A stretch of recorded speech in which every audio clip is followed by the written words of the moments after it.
Okay, what is up, people? We're up to week 10 of spring anime. Yeah, get hype. Shows are almost finished. 2 weeks left. Summer is starting soon. So, yeah, I'm gonna review a lot of shows this week. I'm kind of excited to watch an anime right now. So exciting. I gotta catch up to a lot of shows. So, yeah, this episode in particular, I'm kind of gonna make it in like a podcast format where I'm just gonna talk. Barely edited. Not even gonna even like look at a script too much, just like to remind me of the episodes, maybe some character names. So yeah, I'm gonna talk about a lot of shows. Probably make this like an hour long type of episode. If you do not care about like what show I'm talking about, feel free to skip around because there's a lot of animes.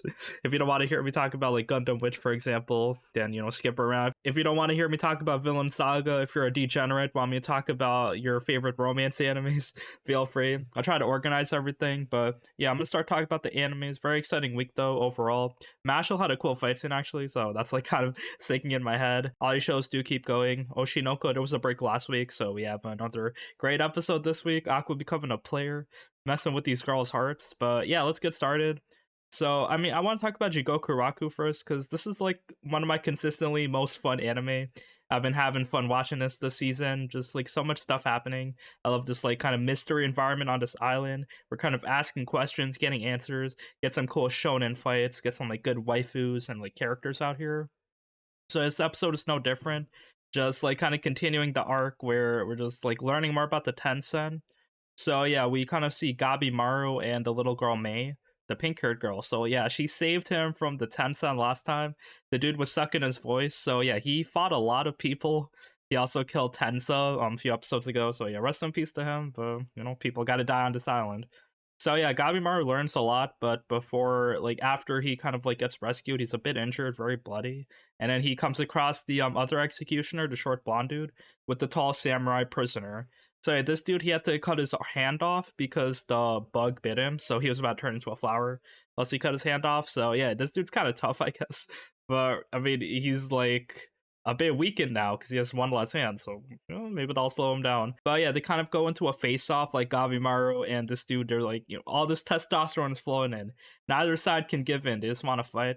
But then Gabimaru, he realizes like, okay, maybe Sagari's been teaching me some good shit. There's a time for pacifism. There's a time for peace. Thorfinn from Vinland Saga, he's spreading to everybody. So yeah, Gabimaru kind of like sits down. He like rationally, discusses the situation. So he gives them the plot dump. The Tencent are real, and this elixir of life is real. So all their goals are kind of solidified. They just have to kill these like strong ass monsters, these gods.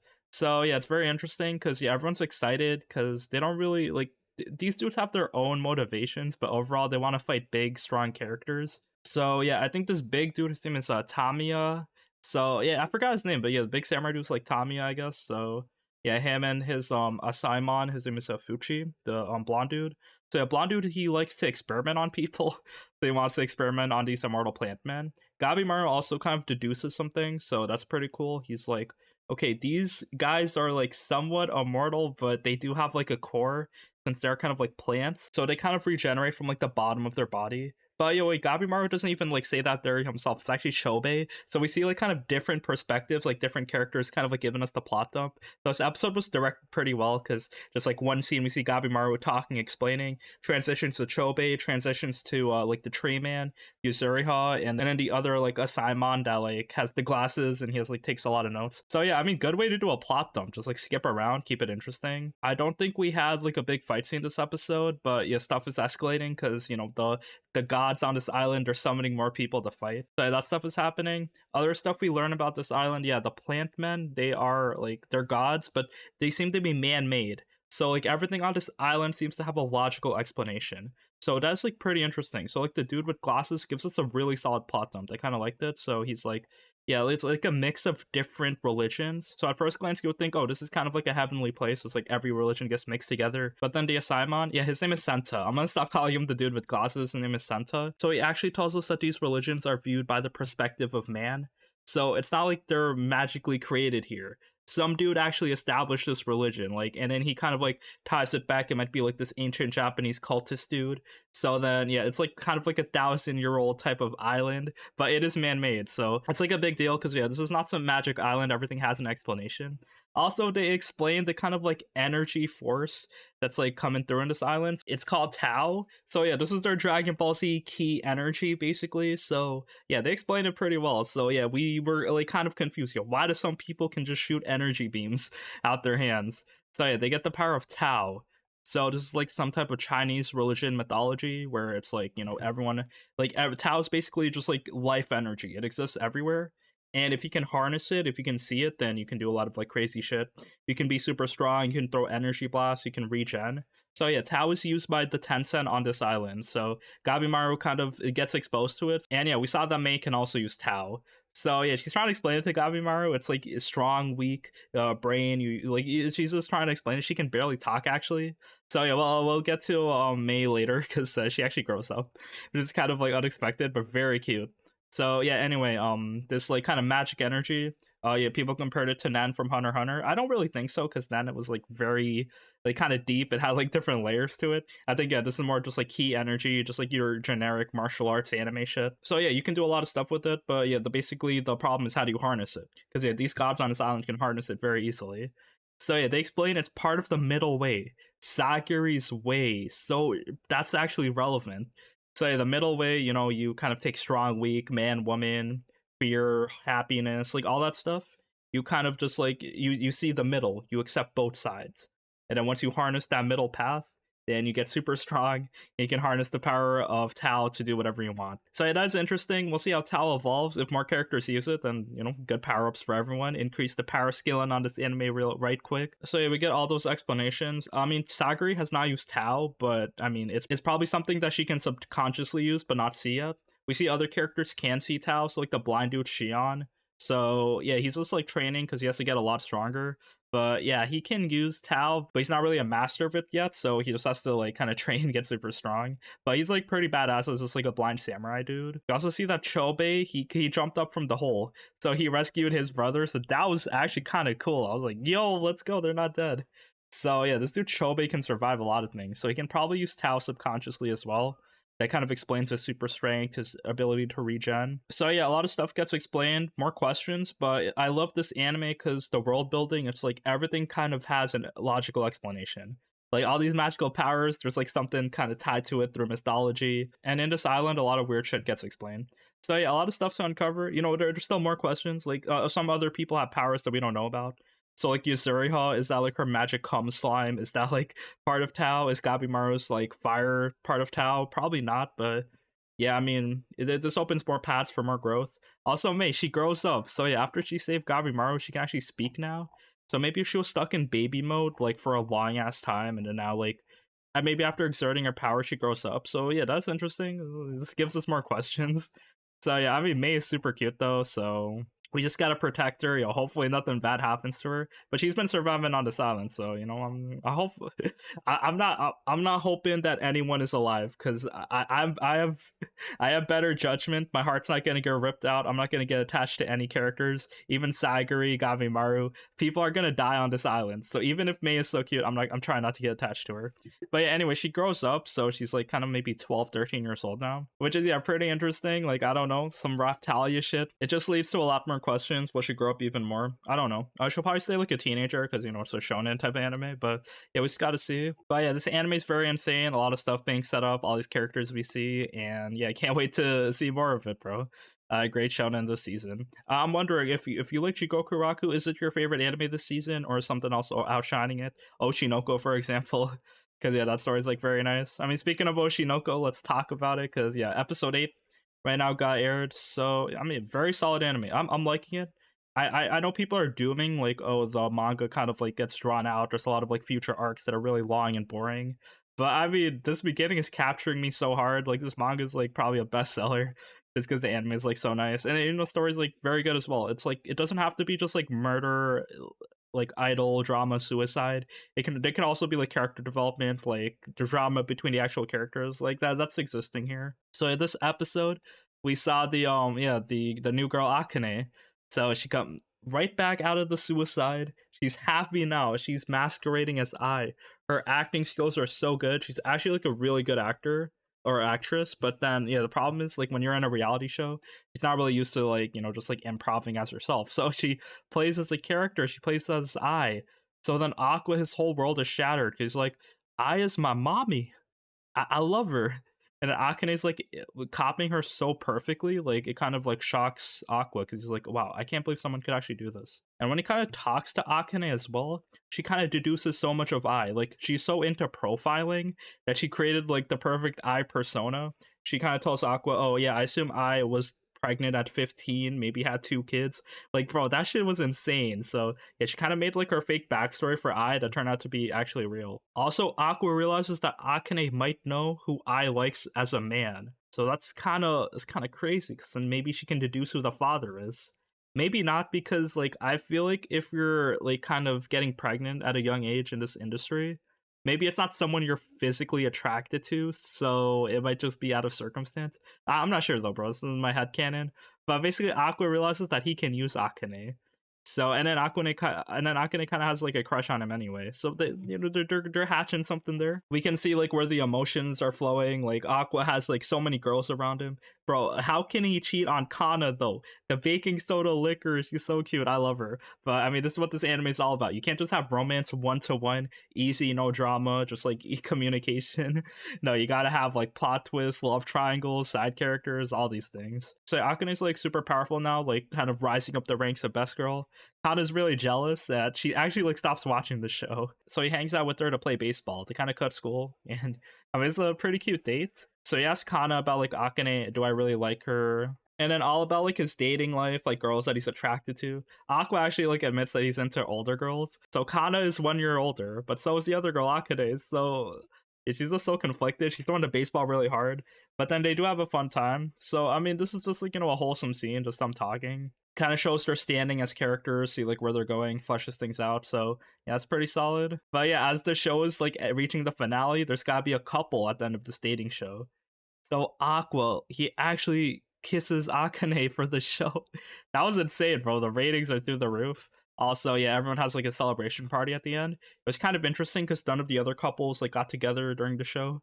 So yeah, even the blonde YouTuber girl, I kind of feel bad for her because she wanted to like have be friends with everyone, but she had no couple. So they kind of have like an end of the airing show wrap up party. Everyone's drinking, having fun. Also, we see that the other girl, I forgot her name. Maybe it's Fiume or something. We probably won't see any much of her in the future, but she actually gets with her guy, but like they did behind the scenes. So yeah, she's also has a boyfriend.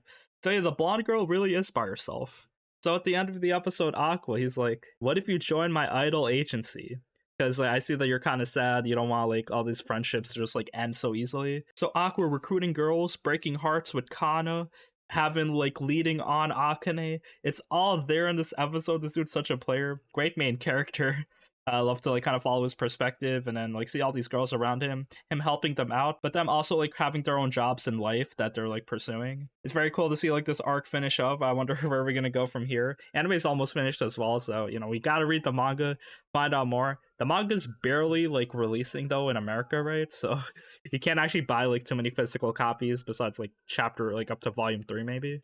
But I mean, you can always just read it on manga decks, right? So yeah, I mean, Oshinoko is great. Aqua is kind of growing the idol group, so now he has like 3 girls. Maybe he gets more. I feel like the green-haired girl will have more play because, like, oh yeah, we saw her early on. She's like a famous supermodel or whatever. Like, they can't just introduce her like and not do anything with her. So them setting up all these characters and cliffhangers just feels very nice to watch. So yeah, I can't wait to see more. I could talk about this anime for a long time, but I don't want to bore you if you're not really into this idol show. But yeah, again, another strong contender of anime of the season, maybe even anime of the year. Okay, what do we talk about next? Okay, let's talk about Mashle.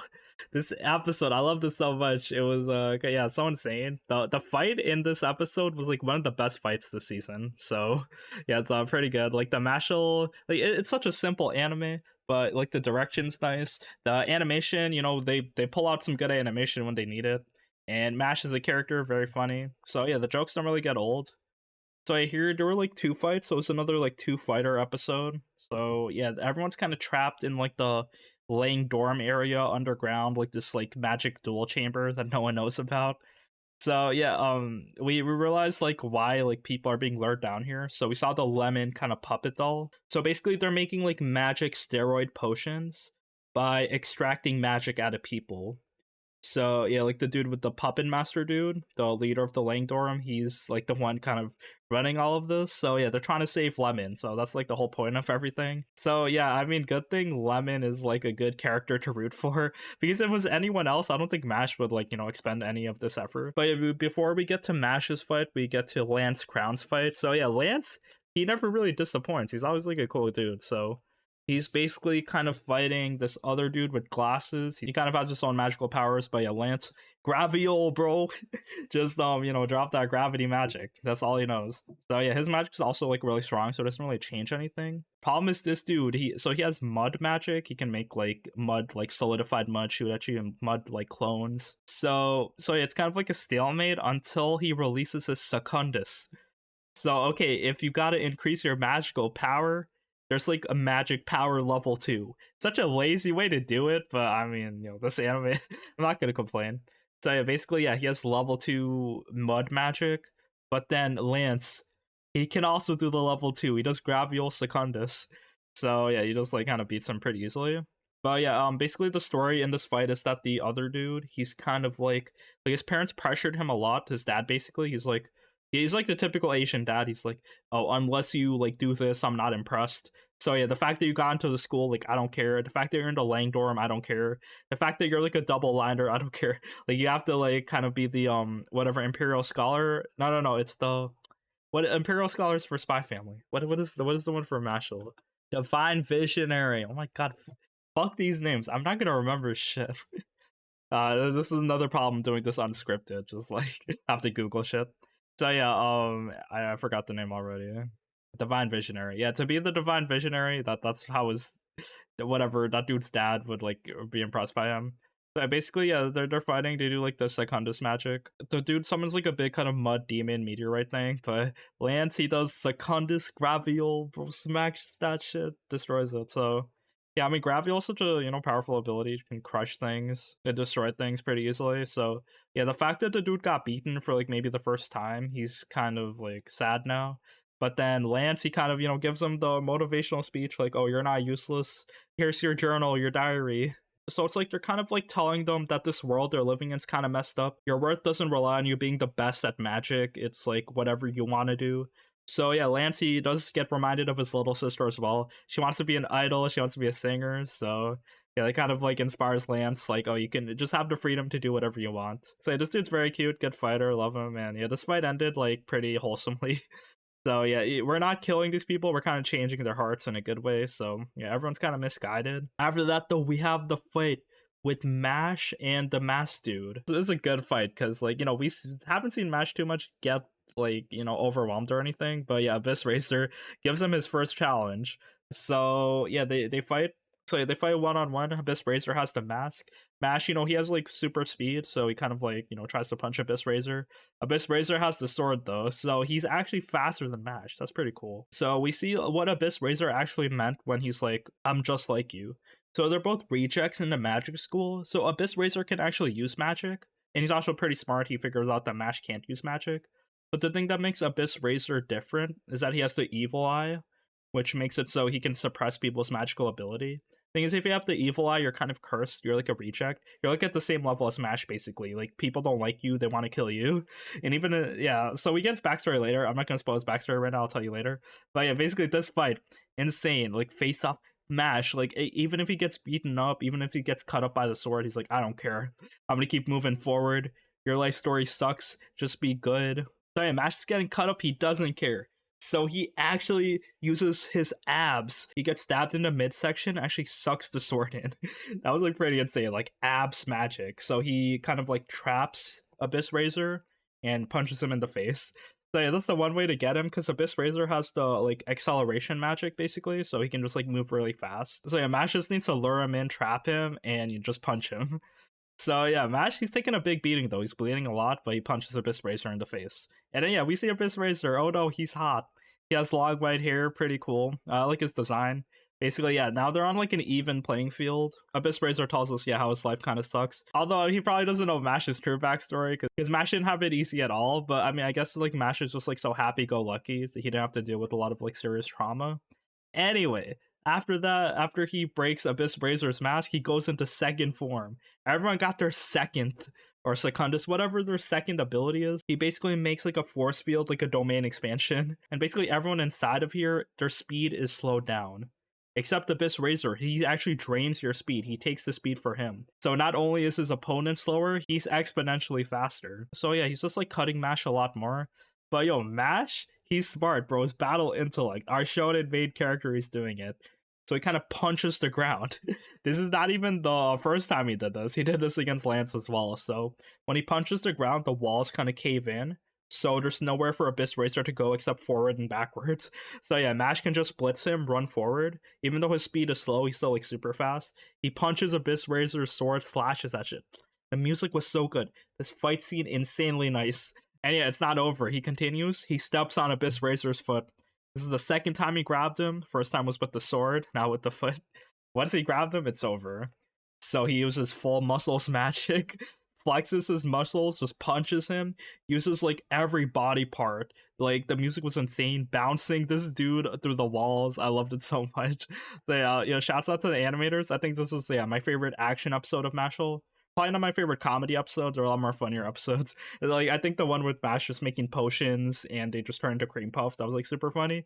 But this fight was so good. Using all his body parts, abs, glutes, triceps, back, all the muscles. I love it. So yeah, Mash is kind of embracing this like magical world, yelling out the names of his moves. It's so nice. And yeah, he beats Abyss Razor. And yeah, we did get Abyss Razor, the rest of his backstory. So his mom tried to kill him because he was shunned from having the evil eye. So yeah, he kind of regrets his life. He should have never been born. And he's basically using his power for evil to help out the like dude from the Langdorm with the puppet magic. So then Mash is like, why can't we just be good? Like, I know you had it rough, but I don't shun you. Like, we can actually be friends as well. So Mash giving him like the peaceful resolution. Like Mash is so good. He's learning from Thorfinn as well. Even though Mash is like, he's not a pacifist at all. He's actually pretty psychotic. But yeah, he like basically if you're like a good person, Mash kind of is nice to you. He'll even try to like go out of his way and help you. So it's something I do like about Mash where he, even though he's like, a generic shonen character, he's like doing it in like such a cool way where it's like, don't fuck with Mash, he won't fuck with you. But if you do fuck with Mash, he'll fuck you up first and then he might become your friend. So yeah, Mash just like a carefree guy, just wants to, live his quiet, peaceful life. But basically, yeah, he's beating all these dudes in his way. And now he has to beat Abel, so he's the dude with the puppets, because he also has to save Lemon. She's still in trouble, her magic's being drained. So yeah, great motivational speech from both Mash and Lance. They're like, oh yeah, we could become friends, I don't really hate you. Mash like, oh, I have no reason to hate you, I have no enemies. So yeah, shout out to Mash, our main character is very nice. This fight scene, this episode was insane, really recommend it, just like the music was good. If you want to watch it on YouTube, Mash versus Abyss Razor, it's probably like the best way to start. And yeah, that's it for this episode. Excited to see like how it's gonna go as well. It just seems to be like the final arc, just like this big fight with everyone. So yeah, there's a lot of stuff left to go though, because yeah, Mash has to beat the big puppet guy. Also, we haven't seen any of Love Cute, the fight with her and Milo Genus against the other dudes. So yeah, that fight also gotta keep going, because yeah, Love Cute is she's pretty cute. So I wonder what she's gonna do. Okay, so for Vinland Saga season 2 episode 23 this week, another insane episode. I can't believe it. The storytelling every week, I've been saying it, on another level. This keeps you in trance with like all these dialogues, all these actions. You don't know what to expect. You expect the worst. You think like a lot of people will die, a lot of tragic shit will happen. But at the end of the day, it is a feel-good type of finale. This isn't the final episode. We got one left, but this did really feel like a finale out here. So yeah, I mean, what happened? We kind of continue with Thorfinn talking to King Canute. So it looked like their negotiation kind of fell south because yeah, Thorfinn got punched in the face all the time. Now he's like talking. Everyone, all these Vikings kind of respect him, his attitude, but they don't want to give up the farm because that's the whole reason they're there. And Thorfinn doesn't really have anything to negotiate. He's just like, just stop. So yeah, like now they're kind of threatening them with violence. They're like, oh, run away. Okay, sure, I'll walk away. But then like he kind of keeps talking. He's like, okay, you're actually like a good king. Like your ideals, they're like pretty significant. So Thorfinn's just like acting really nice. King Canute is kind of like taken aback because like no one really negotiated with him like this. And it also kind of shows like his inner struggle. Like he thinks like he's being like his dad, like an evil tyrannical king. He's doing things for the betterment of the people, but he's also like making people suffer for that. So Thorfinn makes him see there's another way.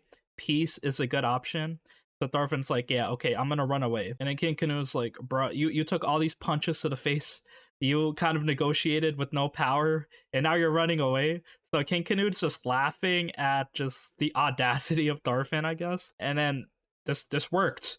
Who would have thought? He retreats. The farm is saved. Okay, yeah, this was set up very well. We see kind of King Canute's perspective, his dad looking at him. He's just like laughing, staring at the floor. Directed very well. Okay, thank you, Mappa, for yeah, making this season 2 very memorable. But basically, yeah, Thorfinn's like, okay, I appreciate your like kind of viewpoint. You're kind of like uniting all the Vikings, and you're making like a good place to live for like so many people. He's using his power as the king like for a good cause. He is using his power to like kind of make a place where people can live. So yeah, they both have like a similar type of idea.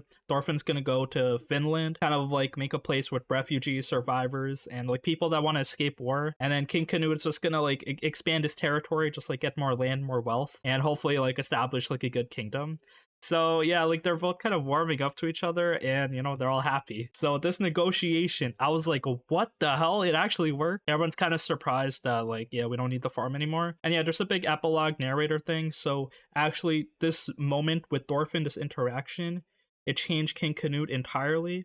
He cut down his army, but that was the thing he should have done all along. His army, his private army, is like way too expensive, and it kind of makes like other countries scared of him. Like, oh, he's just like a king that uses violence. But the fact that he reduced the army, the people of England kind of respect him more, and they're not like fighting back. They're not angry. There's no increase in taxes either.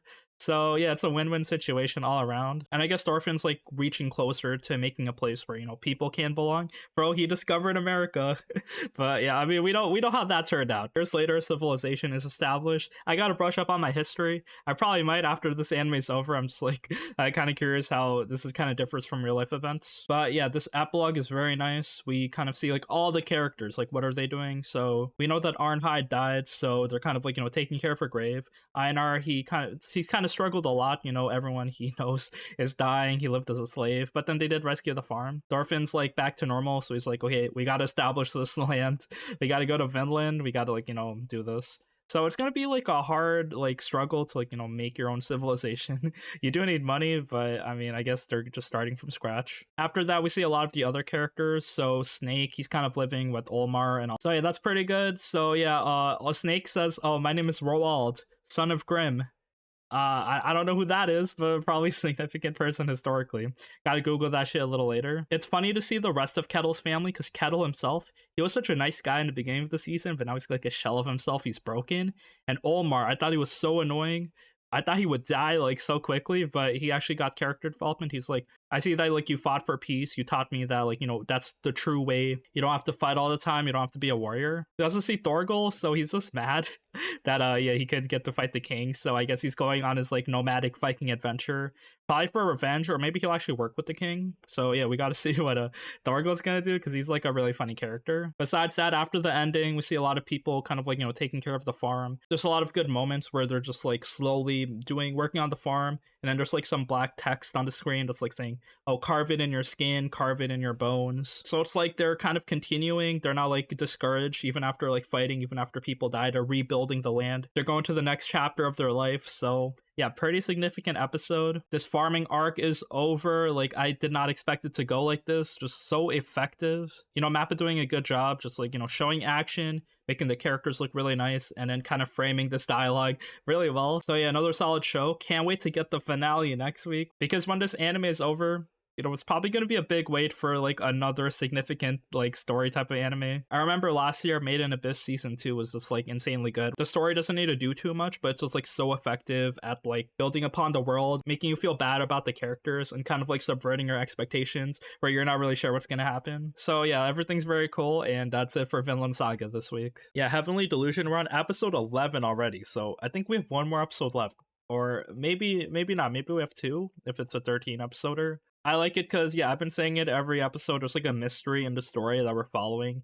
We're kind of putting the pieces together, but yeah, it just like seems so vague so far. It just seems so creepy, because we see kids in the Promised Neverland world, and then we see, you know, Kira and Maru fighting monsters in like a fucked up overworld where there's like some tragic stuff happening in the story. So yeah, all of that is there, but this episode kind of ties a lot of things together. So yeah, when we saw that Tokyo was pregnant, that also like answered a lot of questions, because yeah, one question we had, why does Tokyo look like Maru? Why do they look so similar? That's no coincidence. So yeah, this episode kind of pieces a lot of stuff together where basically I'll explain some things so don't get lost, but I also get a lot of my information from the Reddit like discussion threads, which is pretty helpful. Like hopefully they're not manga spoilers, but basically yeah, they kind of like put some of the pieces together that like I might have missed because I'm watching this episode weekly. I'm not keeping track of all these characters or moments or faces, so yeah, some stuff might be a blur. But basically, yeah, long story short, this episode we realized that this the Promised Neverland world, all these kids, they're actually man eaters, or they're gonna turn into them in the future. So this stuff takes place in the past. So yeah, this like kind of like children facility, this university. It's yeah, there's the adults are doing some sinister shit. They in the facility right now. There's like a lot of new kids joining in, so I guess this was like the next generation of kids. Basically, they're kind of I guess enhanced, so they want like each of these kids to be like immune to all diseases. That's their end goal. Problem is, these kids are like kind of clones. They're like creepy alien like species. Some of them have like long ears. They basically have like modified features that are very inconsistent. Some of them might have powers, and then the problem is that they do turn into man eaters eventually, so they can't really avoid that. So yeah, that stuff is all creepy. Anyway, Kiru and Maru, they're just like driving, chilling, just like relaxing in the car. They're going to their next destination, which is they actually see the other dude Robin, who's like the Spike Spiegel ripoff. So yeah, he's like kind of nearby to them. But yeah, that's all we see of them this episode. So it's mostly about the Promised Neverland kids. Kira and Mara are just like, chilling, doing their thing, maybe investigating. Maybe they'll see Robin next episode because he does look kind of evil. There's also a lot of stuff about brain transplants that we'll talk about. So yeah, in the Promised Neverland world. So first of all, that old lady, she mentions that like the next director, the person next in line for the assistant director, it's that woman that she was so excited to be. Apparently, being the director or assistant director, that's a death sentence because the old lady's gonna put her brain into your body. She's gonna steal your body, basically. Like, what the hell? I mean, this anime, it does introduce the idea of like brain swapping. So yeah, like someone does have the power in this facility. Yeah, very sus, but yeah, that also happened to Kiru. So yeah, anyway, that old lady's so creepy. I hope she dies. So I mean, we'll see. But basically, this facility, there's a lot of like sus things happening. Tokyo's baby seems to be like they're also like looking at that as like a like evolution. So she actually wants to jump into Tokyo's baby's brain. So yeah, that seems kind of sus as well. Also, we see Tokyo does give birth in this episode. It was very painful to watch because yeah, she has like no idea what's happening. She's really young. Also, yeah, it's very like extremely painful. I bet she's like, oh, I want to die. So yeah, it's a very solid moment. Just like depicted it very well.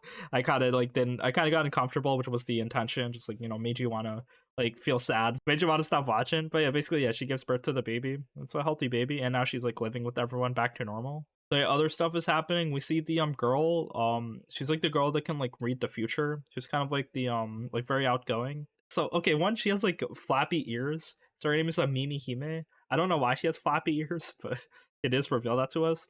Also, another one, she meets like this little girl. It's like a new girl in the facility. She has the ability to make you like remember hallucinations of your worst fears. So yeah, when like she's wearing sunglasses to protect other people from her ability because people kind of shun her. But when Mime Hime like looks at her, yeah, like she gets like traumatized by all these needles stabbing her. So yeah, this is like pretty tragic, but yeah, they're just hallucinations. It's not real. But yeah, we see that some people have like these subconscious abilities. So yeah, this kind of ties things together. Mime Hime sees that like so like the Tokyo's like boyfriend, the one that like impregnated her, he's gonna turn into some type of man eater. People are saying that Mime Hime is like she was that girl in the hospital we saw a few episodes ago, like that girl that we killed, and then the other like scientist doctor dude that committed suicide. That's actually her. So she was afraid of needles because she was attached to like this whole machine. Like, okay, that's just a theory, but it's insane. Like, if that ties up, I hope that's not a big spoiler because, god damn it, it's just a theory, bro, just an anime theory. Anyway, yeah, after that, yeah, a lot of other stuff's happening. So yeah, Mime Hime kind of makes up with the girl. She kind of like faces her fear as well. So she can actually like look at the girl in the eyes, like she doesn't need the glasses anymore. So yeah, that's cool. Also, yeah, last part of the episode, everyone goes to the pool, and it's very creepy. It's like, oh, you're gonna be examined. There's gonna be one final test or something, and then like your job is to like kind of go to the outside of the outside. Oh, what is this gonna happen? What does this mean? Like, are people gonna die or are people gonna turn into monsters? It feels so creepy. But yeah, I guess we gotta see. Just yeah, everything just feels so wrong. And the AI robot that like teaches them, they even tells them that they are like Hiruko. So yeah, we know that Hiroku are man-eaters. So basically a lot of evil stuff happening, but yeah, basically it's confirmed. This is like kind of like the surface level of stuff that's confirmed. So yeah, Tokyo's pregnant. The baby's probably Maru. That's not confirmed, but pretty accurate. But yeah, what's confirmed is all these kids are gonna turn to man eaters eventually. And then I don't know what the end goal is. I don't know how far in the past all of this is as well, because this might be like maybe 12, 13 years in the past, or it could also be like very quickly in case like Maru ages really quickly. So yeah, we have no idea. But overall, there's a lot of questions. This exam, this test. If next episode is gonna be a last episode, we gotta see what's gonna happen. But yeah, very crazy anime. A lot of stuff is happening. Tokyo's baby, first of all, and also like the brain snatching things. Also, it looks like Tokyo's baby. There's also a clone baby, so I have no idea what's gonna happen. But yeah, anime is insane. That's all I gotta say. If you want like a solid story, yeah, this one like makes you think a lot. Talk about Demon Slayer. Okay, let's talk about Demon Slayer very quickly. So yes, episode 10. It's good, bro. The animation's insane. So last episode we saw it kind of finished up the arc with the Mist Pillar. That I mean, the Mist Pillar, he's kind of like the highlight of the season, I think, because his Mist animation was very nice. But yeah, we got Mitsuri is back, Kanroji Mitsuri. So she's the love pillar. She's doing shit. He's fighting the upper 5, I think, or is he the upper 4? I have no idea. Well, basically, yeah, they're fighting him. It's all right. We also get like her backstory, so her backstory like very superficial. Like we kind of get too many backstories in Demon Slayer, so again the pacing in this anime is like very painful even though the animation is so good. But yeah, basically her backstory is that like she's super strong, so we got shunned because she's not like a proper woman. Everyone's kind of like freaked out by her, so that feels so like random. Like come on Japan. Why are you shunning this girl for like being a gorilla? But basically, like, she's like super brawlic. Actually, like she's kind of like she was born this way. So I guess using her strength, she joined the Demon Slayer Corps. And I mean, it's kind of interesting because yeah, Shinobu, the butterfly girl, because there was a big plot point where she like women in the Demon Slayer Corps, they're not strong. They don't have the testosterone. They don't have the muscles. So they have to like kind of like make do with like skinnier blades. They can't behead the demon, but they have to use poison. So yeah, that's her way of like cutting demons' heads off, which was like, I mean, it was a good kind of world building thing because it shows why how people have different like breathing techniques. The problem is this like idea falls flat on its head when you introduce Mitsuri. Like women can actually be strong, and also like you have super like lung capacity breathing techniques. Are you really gonna like make me believe that you're not strong enough to behead a demon, even if you're a girl? Like just like tone your body a bit, bro. Just like do some dumbbell curls. I don't know. But yeah, I thought that was like a slight plot hole where Mitsuri can be strong, but Shinobu can't. It's a minor nitpick again, but yeah, anime continues. I don't really have much to say except Demon Slayer very solid. Season 3, we haven't reached that level of hype yet this episode, or even in this season. I mean, even the Mist Pillar kind of like destroying the upper 5, the arc dude. Like that was like whatever. Like it was fine. It was fun. Like it was showed off his breathing techniques and his strength. But yeah, these villains are not hidden so far this season. Also, something that was kind of interesting, we didn't get the Vase dude's backstory, which I thought was like slightly disappointing. Like I'm complaining on getting too many backstories, but we didn't get a backstory on like just one interesting character, because we actually do get demon backstories when they die, but I guess this dude was irredeemable. He didn't really deserve one. I guess he was like kind of fucked up, like it was just like a dude in a vase. Maybe he didn't really have a backstory. Besides that, anime continues. Mitsuri kind of just like using her like curved sword, whatever, breaking the laws of physics with that sword, just like cutting up the tree hydra. But yeah, the season's going on, the upper 4, they're like everyone's actually kind of contributing to help Mitsuri fight against him, and you also get her backstory. So yeah, a lot of stuff's going on. Anyway, yeah, that's it for Demon Slayer this week. So yeah, I'm kind of like excited to like kind of finish up the series. Maybe we'll release another high. Just gotta keep watching to find out. And yeah, that's it this week. Okay, I guess we can quickly talk about like every romance show. I've been watching a lot of them, so yeah, let's talk about them like one by one. My favorite one though, like I want to say Kubo Won't Let Me Be Invisible, because it's continuing from previous seasons, so winter, but it's just like so cute. Love like Kubo's stalker behavior. It's so nice. Like all these shows are kind of like, they have like one like thing in common, or they have a lot of things in common, where it's just like high school romance. And then the main girl, she's like very popular, kind of like a model. Like she's not an average girl basically. But yeah, she pays attention to the main character and basically a romance from there. This one's very cute though. Just like I love how Kubo's like very aggressive. So the fact that she's super aggressive, Terashi's just like a random good guy. He's doing his thing. Nothing offensive about him. Like that makes the romance like pretty wholesome and feel good. And all these kind of side characters teasing them, like Kubo's sister. It's all pretty good. So yeah, Kubo's was kind of wild. She got to control herself. He's kind of like giving Shiraishi some tips on how to like help Kubo, pat her head when she gets sad. So yeah, a lot of cute stuff this week, and in this anime in general. I actually want to talk about like the dangers in my heart. This romance show is actually so good. Like, okay, it's not so good. It's not like revolutionary or anything, but like I brushed it off on the first episode. I was like, bro, this anime's trash. 11 episodes later, I kind of caught up. I was watching it slowly. After like episode 4 or 5, it gets super good. I kind of hate this anime because the beginning was so bad. Just like some edgy school shooter dude. He's like, oh, I hate everyone. I want to murder people. I know they were making him extremely edgy on purpose. They'll redeem him later. But damn, it made me not want to watch the anime so badly. But I was curious. People said it was good, so I continued. And I'm talking about it now, where this is episode 11. It's so wholesome and cute. Like, I love how the characters, so they're really bad at communicating, like a borderline kind of mentally disabled. But yeah, basically the main girl, she's like, super hot, big boob model actress. So it's not really realistic. It's like the typical, black hair dude and then like the model girl. But yeah, the romance seems super genuine. Like none of the characters really need each other, just like fall for each other like naturally, I guess. So yeah, I mean, the main character is Yamada. Main dude's like Kyotaro, I think. So yeah, basically they kind of like each episode to get like super close. They get closer and closer. Now they're basically like a couple. They go on a lot of dates, but they don't really like call them dates. Everyone's kind of like shipping them as well. Cause yeah, Kyotaro. So yeah, he starts off with this anime since he was like a school shooter like type of character. We get a lot of insight on like who he actually is. So he's just like he is like he feels very inferior, I guess, like how every like kind of early high schooler feels like, because you're just kind of skinny, small, you're not really confident with girls, like, oh, what's a girl. Yeah, it's basically just like self-confidence issues, and he's like really bad at communicating. But yeah, like he meets up with Yamada in the library. She just eats a lot of snacks. She's really bad at talking and communicating, but she's really hot, a big model, so she's like her own she's like very popular in her own friend group.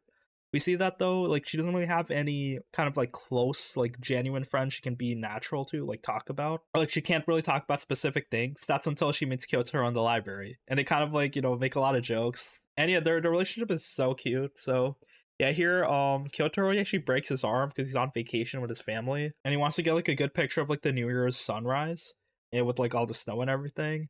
The issue is, yeah, like he breaks his arm because he like trips off the cliff.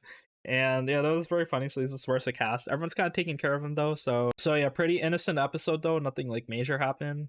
But we see that there's like the stalker dude that was like bothering Kyotaro because he's like jealous that he's so close to Yamada. So that's also there. But besides that, yeah, it's anime super cute. I check it out. It's like if you do like romance shows, you probably are watching this. If you don't like romance shows at all, yeah, you probably, this doesn't really change anything in the genre. But if you don't really care about like the genre of anime, you just want like a show with like a slightly different type of story, then yeah, this one's like very good. I recommend it as well. It does make you feel good. You want to root for the characters eventually. First few episodes are a bit painful because these characters cannot communicate for shit, but they do kind of like develop a good relationship later. There's also Insomniacs After School. So yeah, I think there's 11 episodes or 10 episodes rather. I don't like it that much. Like it's so cute, wholesome, I guess. Like the visuals are really nice. Like kind of the concept, like looking at stars and like in the night sky, like astrology club. That's fine. And I guess the insomnia like thing, I don't really like it. Like the fact that this anime kind of treats insomnia as like, and not like a disease, but it's like your life is over. Like you're like a delinquent reject. You're a criminal. So yeah, people think insomnia is weird. Like all the adults and teachers are like, bro, just sleep, lol. If you don't sleep, you're a delinquent. So yeah, the main characters kind of struggle through that, I guess. So we get their backstories like as the anime progresses. So yeah, we obviously the main dude Ganta, he's like all into this astrology club. So and then Isaki is also there. They both have like some type of insomnia. Ganta's one in particular, it's like kind of classic insomnia. He just can't sleep. He might have like a lot of stress from like other stuff he's doing. Isaki's kind of like a different type of insomnia where she actually can like keep it together in the morning, but just like at night she can't sleep because she has like fear that she might die in her sleep. So yeah, they kind of like talk to each other at night. Basically, they help each other, and like the sound of their voice kind of helps them sleep. So it's very cute. It's kind of like a genuine romance developing between them. But yeah, just like I hate this anime because it's just quirky girl. The main dude just like black haired random good guy, like nothing we've already seen before, not really original. So yeah, that's my main problem with this anime. But if you can get past that, if you like do not care about like the originality or anything, yeah, it's like another solid romance show this season. Also yeah, another one that's not my favorite, Yamada-kun level 999, bro. This anime, I do not like it. Just like it doesn't feel like I love shoujo romance stories. Like I think they're kind of like different. They feel good, like different perspective. Like it's like not your typical high school show. So yeah, it follows like these gamers. Problem is these gamers seem to go outside a bit too much to be actual gamers. Bro, I'm gonna be gatekeeping your gamer status. You guys are touching grass way too often. But yeah, for seriously though, like so the main girl Akane, she's kind of like, but how do I say this? So she's like really hot, really cute. Like okay, the main characters are hot, so they should like theoretically have no problem getting dates. But yeah, I mean, it's hard to just get dates from looks. You actually have to put yourself out there. Second thing, yeah, her and Yamada are like, they're very close. But Yamada, okay, Yamada's a character as well. He just like so he had some trauma with the girl in his past. Like she kind of got bullied for liking him or something. So he kind of like shelters himself from girls. He doesn't really, see girls as love interests. So yeah, that's another thing I don't really like. I thought that was like a bit too edgy or forced. So yeah, these dudes are adults, but they don't really communicate their feelings. I guess they're too shy and embarrassed. Like Akane, I guess like I can see her perspective because she just like went through a breakup, so she doesn't know. But yeah, everyone's kind of shipping them. So yeah, it's just like a slight problem I have. Like it just annoys me so much in this anime. Besides that, yeah, all the characters are fun. Like seeing them in the game, it's like pretty cute because Akane, even though she plays the game a lot, she's just not learning. Okay, typical gamer girl, haha. A gatekeeping her, but not like basically we see in this episode as well, like she kind of teaches like a newer player because they're both paladins. But Akane like just like button mashes against the boss. The other girl like tries to learn mechanics. So it's like that. Akane is it's like very airheaded, kind of cute girl. Also, I didn't like last episode because yeah, Akane had some like debilitating illness as well. So she actually had to get like she was like passing out, fainting. Like this seems like super serious. But no, yeah, Yamada kind of like takes her to the hospital, takes care of her at home. Like the way they did it was it just felt so bad. Like, why is this girl passing out and just I don't know what kind of sickness this is. It's a romance anime disease where like the main dude has to like cook and clean for you. Like I know being sick, like don't get me wrong, being sick sucks. Like if you have the flu, you gotta stay in bed.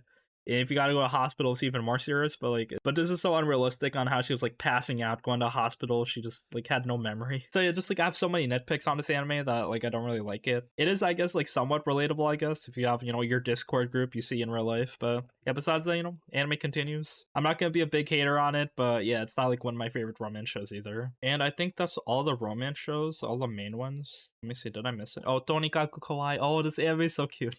Okay, I'll talk about this one very quickly because yeah, stuff's happening. Like this one, I think they're going on a camping trip, I guess, because yeah, Nasa and Tsukasa, they gotta do things. Yeah, I'll talk about some stuff in this anime. I guess one thing is that they're very embarrassed on being intimate with each other. So yeah, Nasa likes to kiss Tsukasa, but yeah, they haven't fucked yet. It's been how many months they've been married? Yeah, just like so shy around each other. One thing I do like about this anime, we see like all these side characters kind of like getting lovesick as well. So yeah, there's a big like push to getting together. We see like a lot of people seeing Nasa and Tsukasa's relationship, like, oh, I want that. I want to get married. So yeah, there's a lot of like sad romance things happening, which is very cute. This is expected for this anime, so it's like pretty well done. They still didn't explain too much on how Tsukasa's like this immortal kind of moon spirit. So I mean they're touching on it, but I guess NASA doesn't want to know. So yeah, all that stuff is continuing. There's also, yeah, another romance show. Hey, this is the final one, I think. Skip to Loafer. This one's actually pretty good. So this is a PA Works one. It's pretty solid. Like, the main girl, she's kind of like... Everyone's kind of, like, attracted to her, like, her contagious personality. And then her and then the main dude, he's kind of like this hot, like, blonde dude, very popular. And his name is Shima. Problem is, yeah, like, he never really had, like, a good friend, like a someone that he can confide in. Because everyone, even the girls, are like hounding him. They only like him for his looks. But then the main girl, Mitsumi, she actually kind of genuinely like forms a relationship with them, or like a friendship. And then all these other like people, they're like they have like a solid friend group that she's like establishing. That she comes from a small town, so she's like learning things, very quirky. But yeah, a lot of like slow paced high school things happen episode by episode. Overall though, this is a good romance show. I like it more than the Insomniacs one, I have to say. Okay, one is the sister incest isekai. So this one's kind of funny, I guess. A lot of fan service. So yeah, if you've seen the MILF Isekai, it's like very similar. I guess this one's a bit more entertaining. Maybe not. It's up to you. Do you like MILFs or sisters more? But yeah, I mean, this one, it's not that much to do except, like the big sister is overpowered. And then the little brother, he's like being taken care of by her, but he also like wants to, he also wants to be the hero. So he's just like helping out people. So this anime goes a lot of places, but basically, yeah, every episode it's just like the big sister rubbing her titties in his face and then, beating the monster in one punch. So this anime does get the fan service. Also another one, the Goddess Cafe, bro. This is the quintessential quintuplets anime, except it's like the Walmart brand. So it's like these 5 girls. I hate this one so much because I love harem shows. Don't get me wrong. Like I love the fan service in this anime. Problem is I'm getting sick of animes where all these girls have like maybe some type of superficial problem. Something like, oh, their parents want them to stop running away from home, they need a job. They have like their own kind of issue. And the main dude, he's just like solving these issues.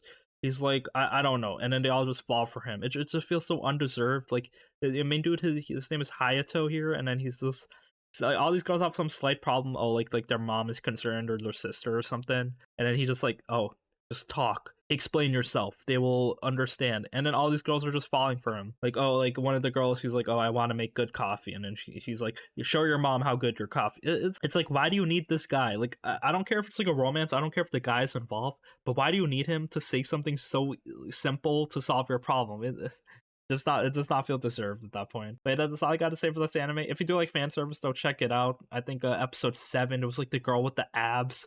So yeah, just look up Megami Cafe or Goddess Cafe and like the abs girl. Look that shit up on YouTube. Okay, I think that's it for the romance shows for real. So yeah, let's talk about some new shows. So yeah, Dr. Stone I didn't talk about, so season 3. So yeah, this episode this week, this anime is like very nice. So yeah, this new arc, I'm kind of disappointed they didn't actually go to America. They're like, oh, detour. Now we gotta like we actually found the elixir of life or whatever. So yeah, here you know the selection of the pretty girls was finished. So Kohaku, they're doing an infiltration thing. Oh, they're just like setting things up for like the eventual fight that might happen soon. So the show's really good. I do like it. Like season 1 was super hyped up, yeah, like it's like keeping consistent. The story's like very nice. It does get repetitive with the science, but they're kind of like, you know, switching up environments, doing different things. So yeah, that's one thing you can say about this anime. I think one cool invention Senku did in this episode, he invented the Bluetooth headset. So it's like kind of one-way communication. He gives it to Kohaku. It's like an earring. So yeah, all the stuff's going on. Like this anime, it's just heating up. So there's probably gonna be a good fight scene to finish it off because it is a shonen anime. Also, yeah, there's the Konosuba Megami anime. So actually, I haven't been keeping up with this too much. Yeah, I'm sorry, but yeah, no, it's like a good show. I think I stopped like after Union showed up when they were in the Axis Church area. And then they had to, you know, there was like the arc there where like the water in the springs were turned into jelly for some reason. So all that stuff's happening. You know, the typical funny things we see, like, you know, stuff in Megaman's backstory that makes her kind of traumatized.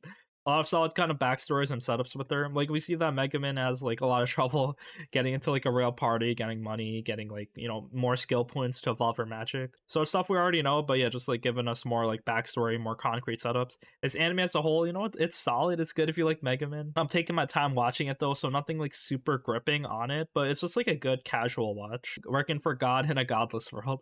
It's such a funny, different, unique one. A lot of like kind of love goes into it. I like how like every opening is like different. So they kind of got the Chainsaw Man thing going with the endings, but no, every opening, the song isn't different, but the visuals are. So it kind of shows like a preview on what's gonna happen on the episode. So yeah, every opening's like a little different. Here they kind of meet like a new god. So yeah, this one's kind of like it controls magical beasts, but she only has like 2 followers. So her power is kind of like she can't control the magical beast. So she's kind of like sucking on Mitama. So yeah, this god is kind of horny. And then yeah, basically she wants powers to control her magical beasts. If she can't control them, then they go rampaging, attacking everybody. So yeah, a lot of stuff's happening. This one there's like a showdown between Loki. He's like the final boss basically.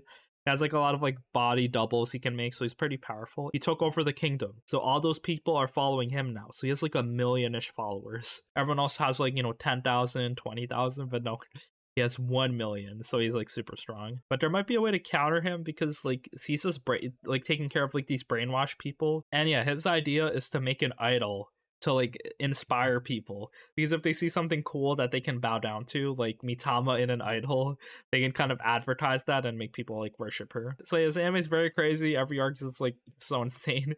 You can't really take it seriously, but yeah, just like the story's very nice. Quality's like pretty high actually. So yeah, definitely can't wait to see more of this one. Also, oh, there's like Dead Mount Death Play. It's kind of like a solid show. It's made by the dude who, it was written by the dude who like wrote Durara. And I kind of love Terrace. It's like great story. It's like, you know, Pulp Fiction like storytelling where stuff is like kind of segmented in this world. We see like different, like in the city, I mean, and then we see like different perspectives. They all tie into one.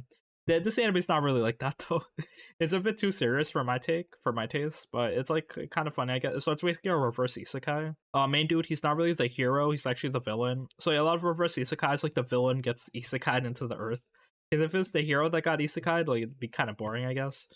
So yeah, this one is like the corpse god. He's like a necromancer, and yeah, he basically kind of possesses the body of like this dead white haired dude. And there's like kind of an assassin going after him. He kills the assassin.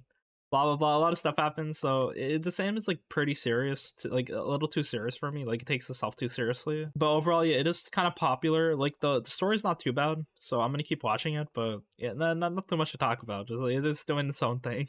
Yeah, very ridiculous sometimes. And yeah, I think that's it for the shows this week. We'll have like other ones. Like there's like the golf story, which this episode's pretty good. It's like episode 10 where like everyone's getting injured. So Eve, she has to train her muscles because like her shot, like her rainbow bullet burst, she can't use it. Or she can only use it like once. She can't like spam it. So she has to like do like bench presses, like heal up her muscles. And then Aoi's also like suffering from migraines. So she can't do long form tournaments because she just passes out from like this hereditary like brain cancer. So sad. So these two girls are kind of training their bodies to kind of like be able to handle golf competition. So we gotta nerf these girls somehow.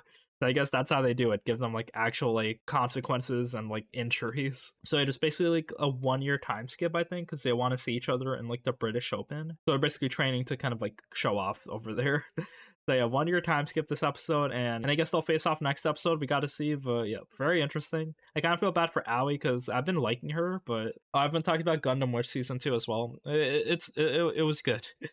It was good this week, bro. So much shit's happened. Like, people are facing off. There's so much to talk about. But yeah, this anime is continuing. And yeah, I think that's it for this week. Thank you for watching. Very long commentary. If I didn't talk about your show, if I missed it, please let me know. There's a lot of shows I'm keeping up with, but there's like a few shows that I'm just dropping. So yeah, thank you for watching. Leave a like. Let me know what your favorite anime this week was as well, bro. Leave down a comment. If you're hyped for anything, any finales coming up. And yeah, just got prepared for summer anime. 2 more weeks. This season's finished. New anime season dropping. So yeah, I'll have new stuff happening in the future. If you don't know, yeah, Mushoku Tensei new season. That's probably my #1 favorite. But also, yeah, Jujutsu Kaisen season 2. Jujutsu Kaisen not really my favorite anymore, just because I'm a manga reader, and this is so off topic, but the pacing on the manga is so bad. It's so bad. But yeah, that's it. We're done. Goodbye.